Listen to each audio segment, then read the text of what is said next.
Hello, mabuhay! Welcome to Aprons and Pots Kitchen. Ang dish po natin ngayon ay fried chicken rice. Kung bago po kayo sa aming channel, please like, subscribe, and click the bell button. And shout out to Merlinda Vasquez Guerrero. Ngayon po, narito mga ingredients sa ating gagamiting marinade paste. Gagamit po tayo ng cilantro roots, clove spice, cloves of garlic, yogurt, milk, and the dry ingredients. Gagamit po tayo ng cumin, curry powder, turmeric, and salt. Pinagsama-sama ko na po sa isang bowl. So ngayon po, ang una natin gagawin ay dudurugin po natin sa almirez ang ating cilantro roots, cloves of garlic, and clove spice. Umpisa na po natin. Ngayon po ay umpisa na natin durugin. Ilagay natin ang cloves or clove spice, the garlic. Then, i-pound lang po natin. And ilagay po natin ang ating cilantro roots. And ganun lang pong gagawin natin hanggang sa madurog siya. At balikan po natin. So, eto na po. Ilagay na natin siya ngayon dito sa ating dry ingredients.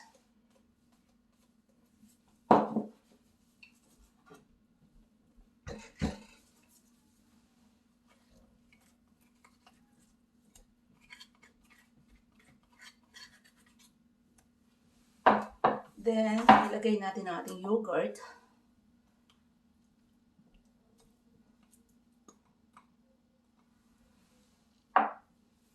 At ang ating coconut milk.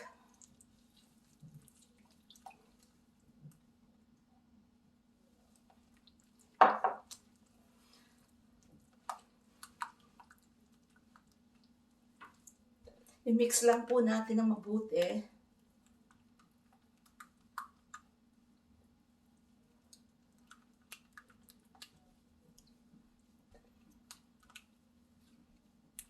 Okay, so ready na po.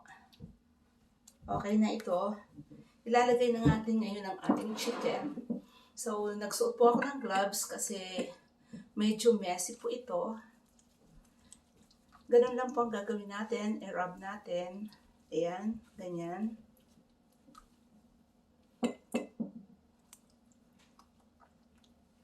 So, para hindi po masyadong messy sa kamay nyo, mas mabuting magsuot na lang ng gloves or kung anong gusto nyo.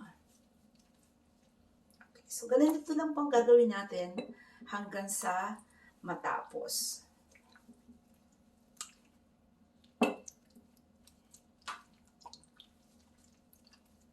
Sikapin po natin na lahat ng parts ng chicken ay malagyan ng paste para talagang equally marinated, lahat po ay marinated siya. So, ito na po ang gagawin, yan na po ang gagawin natin. Then, babalutan lang natin siya ng plastic.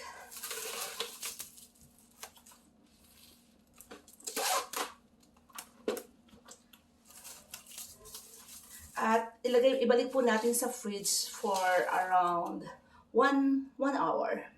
Or 60 minutes. Narito po ang ating rice ingredients. Gagamit po tayo ng jasmine rice or any grain rice na gusto nyo. Shallots. Ipa-fry po natin ito mamaya. And na-sprinkle ko na rin po siya ng salt na pat dry para maalis ang moist. Gagamit po tayo ng cinnamon sticks, cardamom, bay leaf,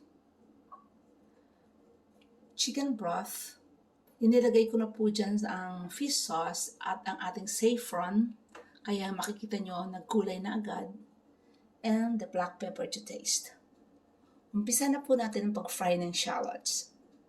Okay, so i-fry na po natin ang ating shallots. And ito po ay in a very low fire para hindi po siya masunog. Then, ito pong shallots ay very essential sa recipe ito, kaya kailangan hindi natin siya skip. Okay? And makikita nyo, hindi ganun karami ang ating oil. So, hintayin lang po natin siya. Hintayin lang po natin maging crispy. Then, iset aside natin. At just sa ating pinagprituhan ng shallots, ay ipiprito na natin ang ating chicken or ating isi-sear. So, kung mapapansin nyo, in-scrape ko na po para hindi siya masunog. In-scrape ko ang kanyang marinade paste.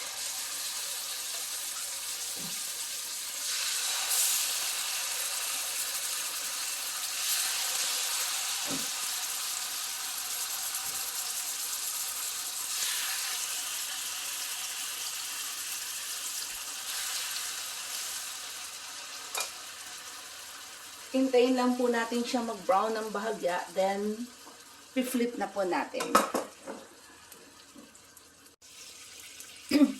Check na po natin. Ayan, maganda na po ang kulay. So, balik na rin na natin.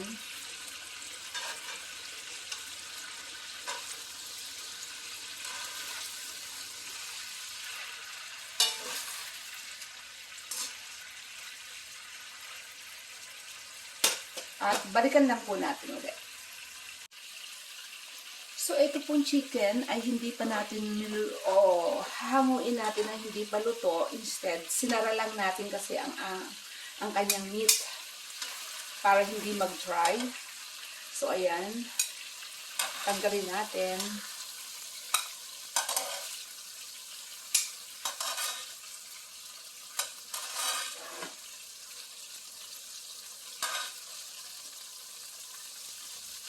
And dito po sa kawali na to ay ating isasatay ang ating rice.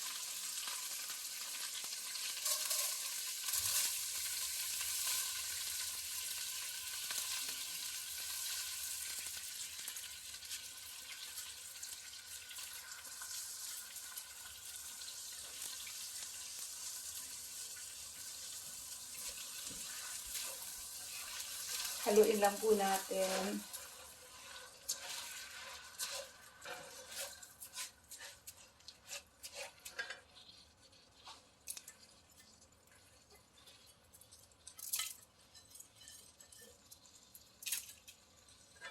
And ilagay na po natin ngayon ang ating marinade paste. Para po ma-infuse ang